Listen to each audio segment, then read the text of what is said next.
চারিদিকে হুম একটা মানে স্পিডে না না সব ওই কম কম টাকায় পাইছে, দামও কম, হুম প্রচুর মানুষ নিয়েছে একসাথে।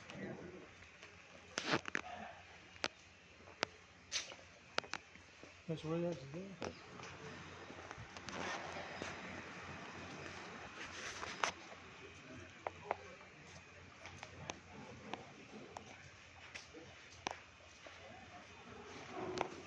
ওষুধের মার্কেট আছে।